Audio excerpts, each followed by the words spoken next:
Radio La Frontière. Le Flash Info.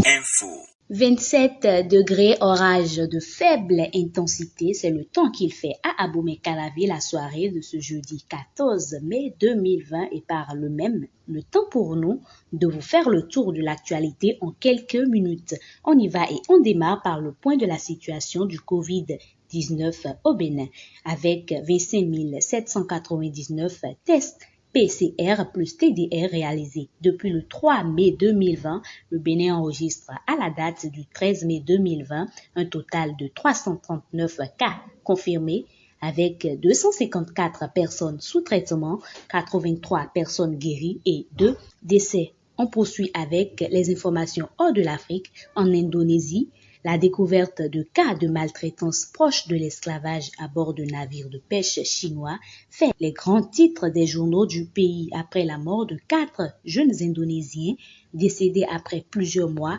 Dans de conditions inhumaines, l'Indonésie a demandé à la Chine de rendre des comptes sur ses actes et s'inquiète de l'ampleur de ce phénomène. En Haïti, l'évolution du coronavirus sur le territoire haïtien inquiète les experts mais aussi les citoyens. 27 nouveaux cas de contamination et un décès ont été recensés en 24 heures. Samedi déjà, 31 nouvelles infections et 3 décès ont été annoncés en une journée par le ministère haïtien de la Santé. Entretien avec Godson Pierre, rédacteur en chef de l'agence haïtienne en ligne Alter Presse. Cette fois-ci en Tunisie, Tunis a besoin de 5 milliards d'euros pour boucler son budget cette année. Un chiffre révélé à France 24 par le premier ministre tunisien, Elis Fakfak. Tunis, qui a déjà reçu une aide d'urgence de 745 millions de dollars le mois dernier du FMI, est en négociation avec ses partenaires pour réunir cette somme. Le pays subit de plein fouet les conséquences économiques du confinement planétaire. Au Madagascar, un imbroglio politico-scientifique secoue la grande île depuis le 7 mai dernier, date du plus fort pic de contamination jamais enregistré jusque-là. Ce jour-là, 2 chiffres différents du nombre de nouveaux cas de personnes contaminées au Covid-19 sont publiés. L'OMS annonce 67 nouvelles contaminations, quand l'organe officiel en charge de la gestion de la crise annonce, lui, 35 cas positifs. Une enquête a été ouverte au sein de l'Institut Pasteur de Madagascar, chargé d'effectuer les tests de diagnostic. En Angola, Isabelle dos Santos et syndicat d'Okolo mettent en cause la décision du gel de ses avoirs. Ils assurent que de faux documents ont servi de base aux décisions de justice angolaise et portugaise pour lancer des procédures judiciaires.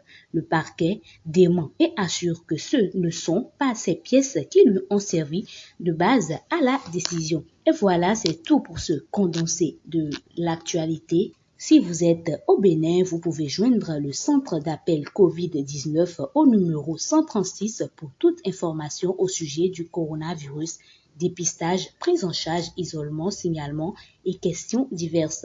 Les appels sont gratuits 24 heures sur 24, 7 jours sur 7. Merci de nous avoir suivis. L'équipe de Emmanuel Achogede vous remercie.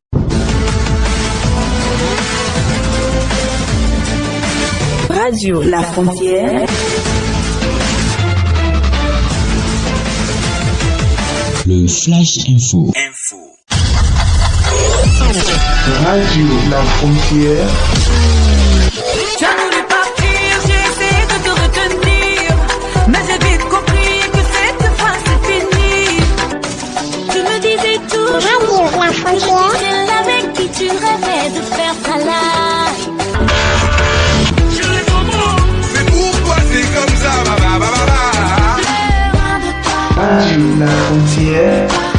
où je vais, je te vois.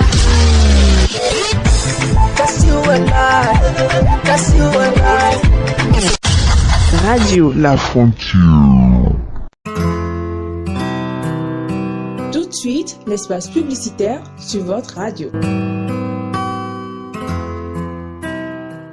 Communiqué du service des relations publiques. Dans sa dynamique de contribuer aux différentes perspectives autour du fonctionnement de la radio et la satisfaction de son auditoire, Le service des relations publiques de Radio La Frontière annonce la reprise effective de la diffusion des messages publicitaires à compter du mardi 12 mai 2020.